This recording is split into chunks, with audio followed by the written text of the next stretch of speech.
Welcome to Property Quorum.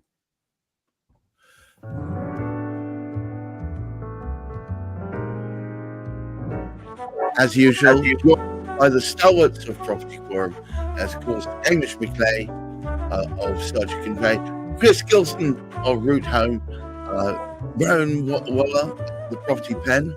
I get that right? Excellent. And Juliet Babuel of Gunner Cook. Wonderful. And once again, we're talking about topics that affect people out there in the real world, but really this is just our reaction to it. Today's topic is materially misguided, why important information deserves more respect. And here to explain those words is, of course, Hamish McClay. Good afternoon. Oh, sorry, it's morning. It's morning. I lost myself. My podcasts are often in the afternoon, but this one, and the most important one of the week. In actual fact, it's really a question I'm asking. We have rhetoric questions, and of course, they're dead easy to resolve.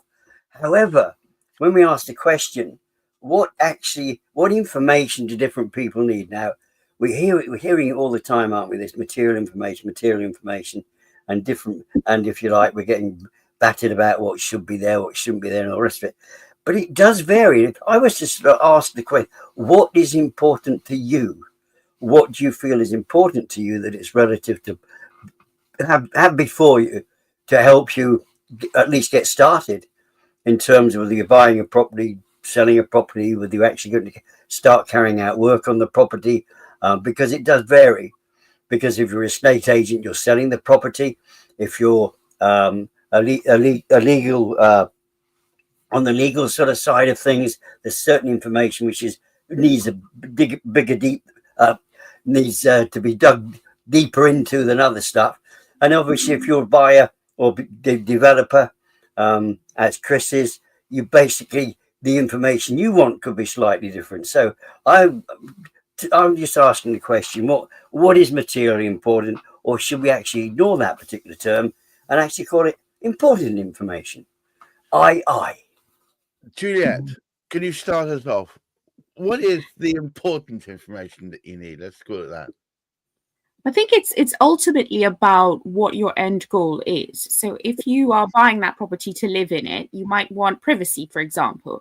And if there's a path running through your house, where people have access to this right of way, and your kitchen is exposed and you're not having privacy, that might be an issue for you. Whereas if you're a developer and your intention is to reconstruct the house, and you know that you can reconstruct it in such a way that that right of way isn't going to affect a potential new owner or a potential buyer's right of privacy, then you'll be fine. So I think ultimately what's important is knowing that you've got a good title, that things on that title aren't going to, the title meaning the office copies, the property that you're buying, things aren't going to come and bite you. For example, you've got something called rent charges. If you don't understand what it means and you just leave it in abeyance, you could be faced with a hefty bill later on, whether you are a developer or you are a consumer. Whoever the end proprietor is, the end owner of the property is, will be subject to that.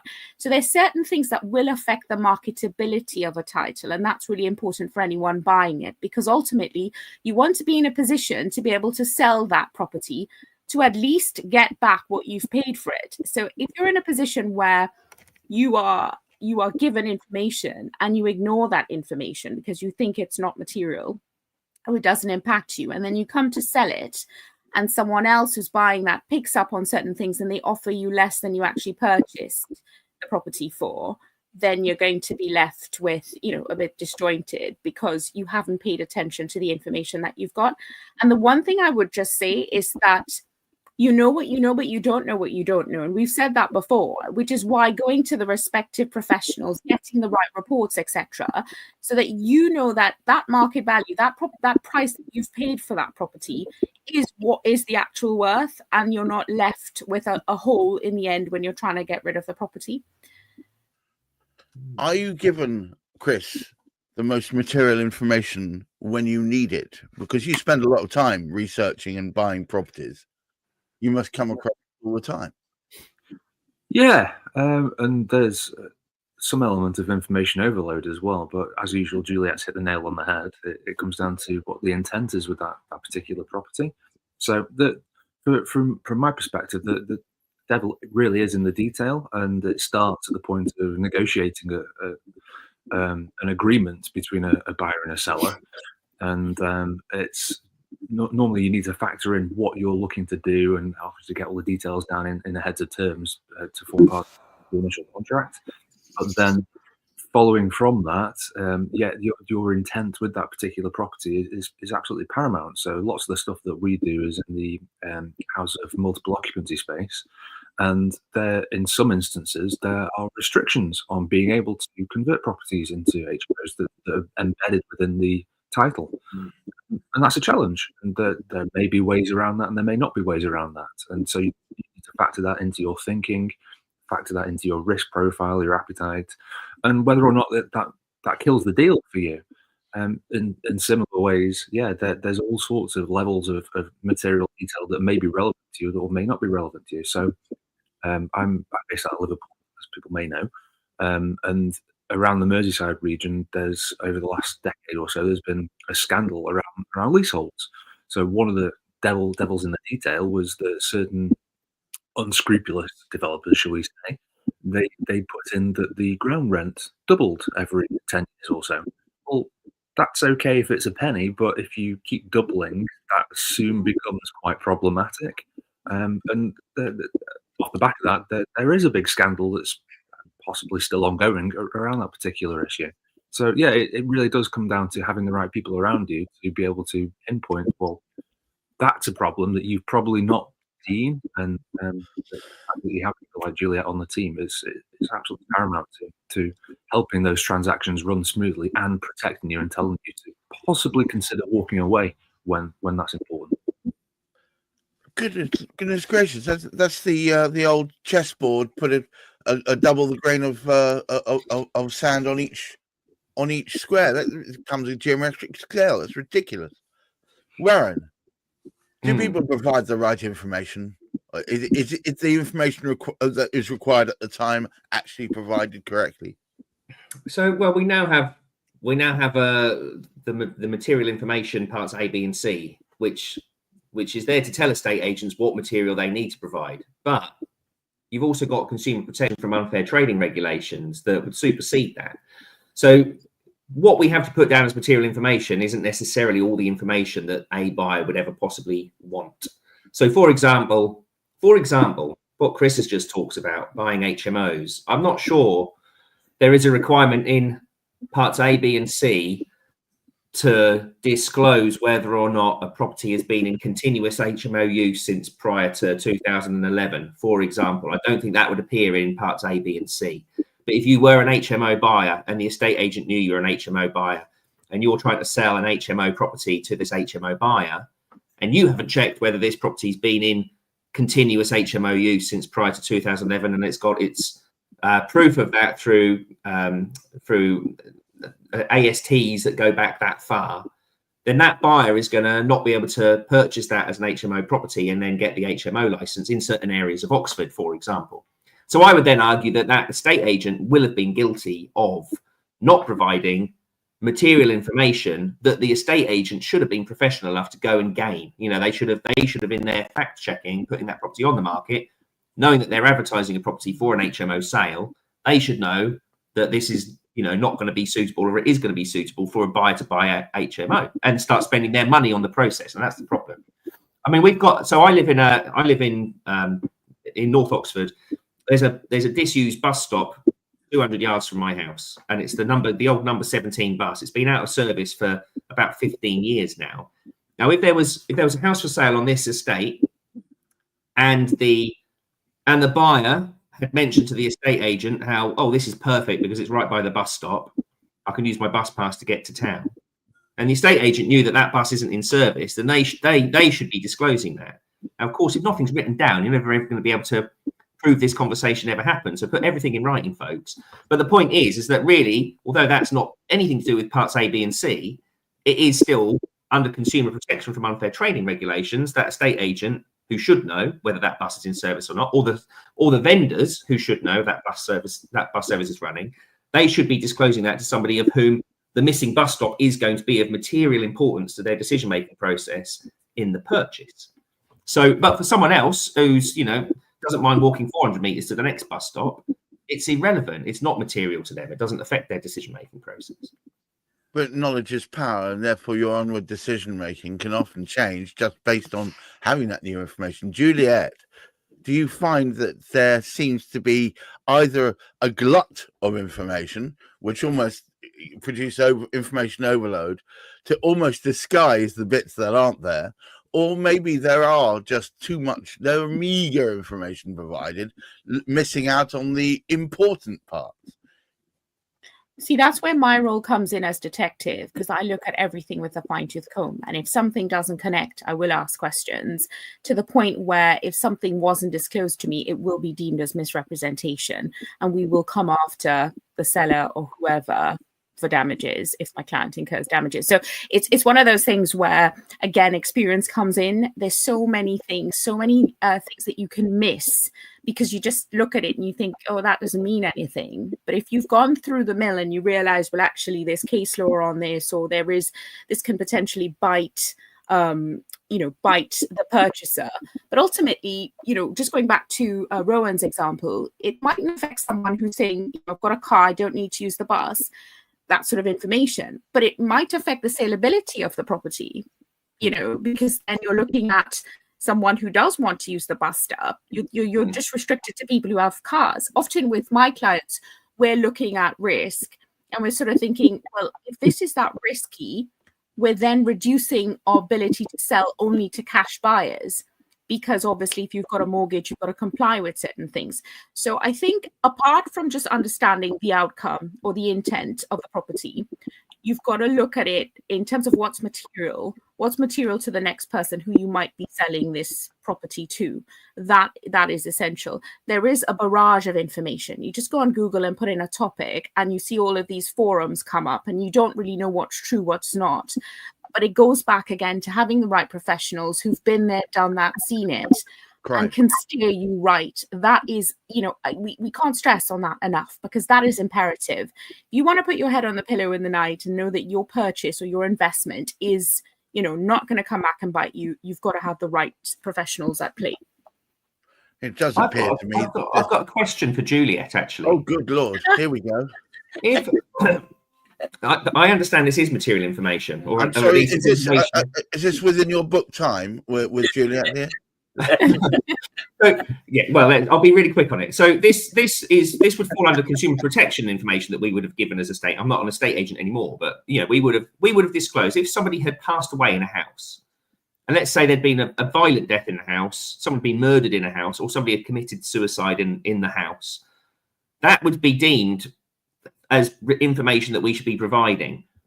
But my question is why? My question is, why is it relevant really to the bricks and mortar value of a house or the decision-making process? Because I can understand it's squeamish. I can understand you might not want to, but from a there's nothing about that violent death that has changed the structural value of that house. But there is clearly something that might make it a little bit squeamish for other people in the future. But it's a real tough one. Well, hang on. Juliet, it might be the trajectory. I was just going to say it might be the trajectory of where the thing is located. If it's a violent death because of crime, that might affect someone's decision to come into that property and purchase it if the area is known for its crime. If it's a violent death because the husband killed the wife, and that property might be subject to further investigation, and you've got people coming in to undertake certain things, digging up the garden, etc., that will affect your quiet enjoyment of the property. So in terms of I'm talking about historic. So there is a house in Oxford where, yes, the husband murdered the wife, buried her under the floorboards. It was discovered, she was dug up, she was buried, he was put in prison. But this house is now unsellable as a house because of the history of it. And I don't think I understand why. I also don't understand why. Hang on, Chris is going to weigh in. I'd buy it. I'd offer on it. I'll let them know. I hope you get a discount on that. I was just going to say, you couldn't sell it, but you mightn't get it for market value. You'd have to heavily discount it. I mean, I personally, if the But this is what I investigation, mean. It has to be disclosed, but I just don't necessarily understand really longer term why it matters. It's an event in the past. It doesn't really affect. There's nothing different. That house is no different to the house next door, but it's suddenly worth £100,000 less because someone's tenant killed his partner. Yeah, but I think it's public policy because, you know, any consumer would want to know if someone's been murdered in that house. It doesn't affect the sort of the bricks and mortar. You're absolutely right. But from a humanistic perspective, you'd want to know what happened previously. From a legal perspective, if the investigation has closed and that you don't need any further, you know, police or any third party intervention, then that's a whole different story. But the disclosure comes from a humanistic side. Juliet, should we disclose if a house is haunted? Oh God, I knew it was going there. I knew it was going there. The question is, Rowan, who is a professional person to deem the house as haunted? Who is the person? I agree, but I think there is a case about this. There is a case where a haunted house wasn't disclosed as a haunted house, and then afterwards these buyers found out the house was haunted. And it's and I just can't understand how something that's not proven to be. Oh no, unless legally ghosts are true. I don't know. A ghost's true. I mean, from a legal point of view, a ghost's true. I don't know. Maybe they are from some 15th century statute. I don't see that you get compensation for a haunted house because there is no search that would actually deem, unless you got, I don't know, there are professional people out there who can confirm the house is haunted. You get professional ghost hunters, but are they really legally? Are they deemed? I mean, is this deemable? And this is what this is a quirk in our system that supposedly you are meant to disclose if a house is haunted. Okay, question to you. If you were to put an offer on a house and you subsequently found out it was haunted, would that affect your offer? Yes, but how can you prove a house is haunted? It's nuts. You can have a belief in it or not have a belief in it, but you know, there is no legally defined. There's nothing legally defines a house is haunted, right? I don't think so. I'm looking forward to this case law being set as a precedent. I'm going to look it up. I do think, you know, if you claim to be a psychic or something and you pick up on energies from the dead, it might affect your trajectory for being in that house. So again, you're looking at your purpose. Now, if the person, the buyer, raises a specific question with the seller, I want to know if that house is haunted, and there is a history of it, I guess you've got to disclose that, yes, there is. If you don't ask the question, you know, it might just be subjective that you think it's haunted, so we're selling it. Or if someone asks you why you're selling it, you think it's haunted, it's up to them to decide if they want to buy it. So if it does come up in question, you've got to disclose it. So if the seller said no, and then later they were accused of lying, could the seller say, well, there's clearly no such thing as ghosts, so of course this house is not haunted? Because that would be my legal argument. They can.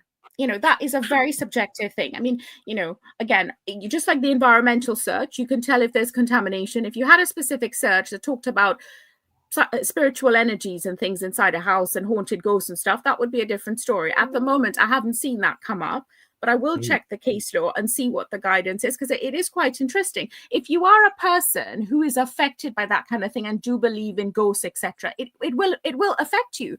So from a personal perspective, it's not going to suit that person's purpose for buying the house if it proves to be haunted.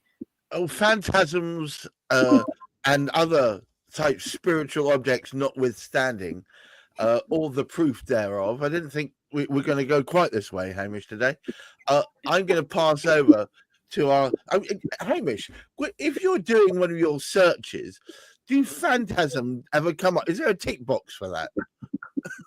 Actually, there isn't. I think we have a challenge because we are actually, the research work which we do is very often is on the computer. We don't get the opportunity, well, you just as well, I guess, to go into the properties. Doing 400 searches a month, you'd find it a bit of a challenge visiting all of them. But it does actually bring back that sort of the very famous buyer beware. The buyer needs to go into it and sort of check it out. But I think it's proven the discussion we're having is very, very valid, because it's a subjective question, because it's important information to somebody about that particular sort of aspect of it. And we've all actually sort of seen what's disclosed. I mean, Rowan will know what people are, from his experience. He could sort of going back to people to put his estate agent sort of head on. He would know what to say to people if the types of people that were coming along, because I mean, children, for example, need sort of bus stops. I would have thought. I mean, that was a great one, because I think the last time I visited his area, I was going to a party, not at Rowan's, but it was a teacher friend of mine when it was back. So it was way back. It was over 17 years ago, and the bus stop was working because I caught a bus there. So I would have expected the bus still to be moving, but it does prove the point. We do need to look at information, different types of information for different people, and you're never ever going to get a complete list of. If you had 1,000 questions, it wouldn't cover it, because somebody's going to ask. Somebody like Rowan is going to be asking about ghosts.